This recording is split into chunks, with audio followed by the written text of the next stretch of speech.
भिजनिया क्या खाते मोटे मोटे चैन म्यूजिक बना के बड़ी कमैले बा पारंपरिक होली वो कॉपी एक नंबर खाना कटरिया निवासी अभिषेक बाबू ना तू आओ पहले हमार कुछ श्रोता के अभिषेक मन बा जाके नहर में हेल जाएगा सोन में नहा ली है चलो हम नहाते हम चाहम सब यूट्यूबर चैनल वाले भाई लोग के और श्रोता के भी हाँ हम गए हम सबको के साथ दिल तो हर साथ छोड़ो वो दिन से बनी जाइए से दुख सुख के साथ ही बनी जाए हमारे भाई हमारा बड़ा फक्र होला कि आज भोजपुरी के डंका के चोट पर म्यूजिक बना के बड़का भैया पावर स्टार पवन सिंह जी के साथ साथ तमाम कलाकार के सबके म्यूजिक बनावे ले और भोजपुरी में अलग पहचान जकर बा प्रियांशु सिंह जी इनकर भागलपुर घर जरूर बा लेकिन शाहाबाद होके चाहे भोजपुरी जहाँ तक सुनल जाला जहाँ तक समझल जाला वहाँ तक श्रोता के दिल पर म्यूजिक बना के राज कइल ये महाराज वो अद्भुत समय बाटे अद्भुत पिटारा बाटे रोशन विश्वास भैया भोजपुरी के प्रख्यात गीतकार बड़ा तो हम चाहम कि भैया मंच पर रहे हैं और बबुआ गए हैं लाडला फिल्म चलाओ रहो हमारे सूरज भाई लेकिन अभी पता ना चलत कि बंद हो गई हमारा नहीं मालूम मेरा म्यूजिक में बड़ा नु लेकिन इनकर पहिल का लाडला फिल्म रह जब आराम में रहत रह गलती ना नु भभुआ के मुर्दने तार घर है कुदरा के पास में बड़ा संघर्ष के दौर से जुड़ाओ बाप एगो इनकर भाइयों रह कहाँ बड़ा नहीं घरे ब्याह हो गई चलो दिल से स्वागत हम चाहो कि भाई प्रियांशु सिंह जी एगो गीत गावो सब लोग के दिल में हाँ हम बानी साथ एगो माइक ले लेते रितेश भैया के खूब सुंदर साउंड बा चलो मारा था तनी Gokul restaurant and guest house marriage hall अभी तक आपने 1 रुपया नहीं दिया इतना मैंने बढ़ाई किया दूसरा आदमी होता तो 5,000 देता फिर फ्री के हमारा स्टॉल लेके 500 के बर्बाद जो है बात है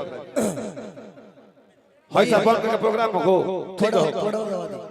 ठीक बनेता जी ठीक बा कोडो दो एगो गाना ठीक बा सिद्धेश्वर बाबू ठीक बा डीआरएस म्यूजिक खातिर हमने के बनैले रही सर ओकर अंतरा बड़ी वायरल होई रही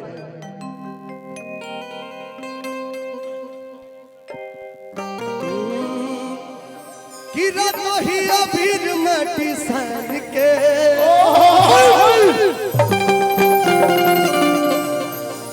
और रंग दन देही पपान के बहुत अच्छा गाना रहे चल लेकिन एगो गाना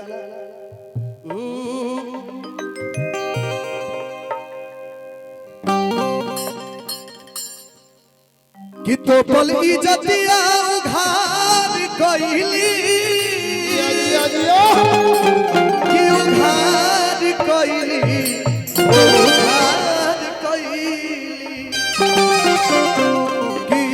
सोहली मेरे यारा कि होई फलन वो फरार भइली हम चाहब के ए पावे तो पल इज्जतिया उघार कइली हाँ उघार कइली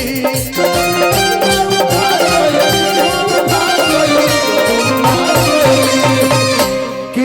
सोहली मेरे यारा सोहली मेरे यारा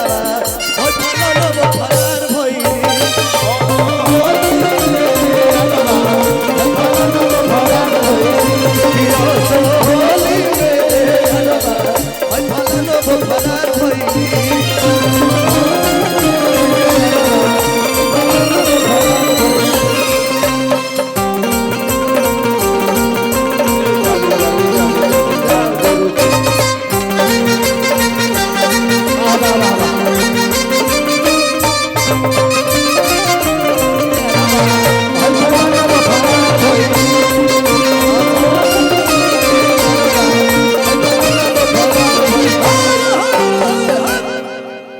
बहुत प्यारा वायरल भइल कि डालही में दूर डाल मोर नथिया कि मोर नथिया रे कमजोर नथिया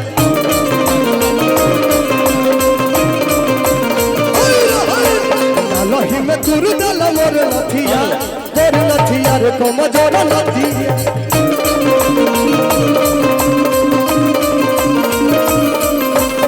तो बलि जति उघार कइली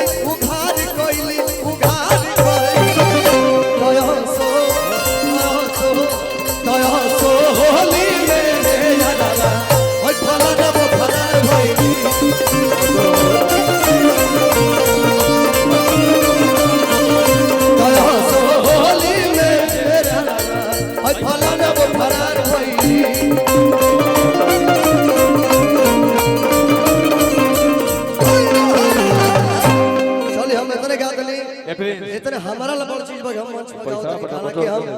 एक संगीतकार के रूप में ले आओ साथे बानी ऋतिक सिंह जी खुदरा काम बा हमार हम चाहत नहीं करवा गाई हमने के बैठ के सुनल जी पीछे से गाओ एगो ना गा सकेला का रोए सुना ना थी और उठावे एगो परंपरा एगो आउ गाओ कौन हो एगो आउ गाओ फिर ऋतिक भाई और गाओ ले भाई 6 महीना बिया बा खुदरा काम गाओ ना एगो। कौन गई है ये गई है लेकिन तू एगो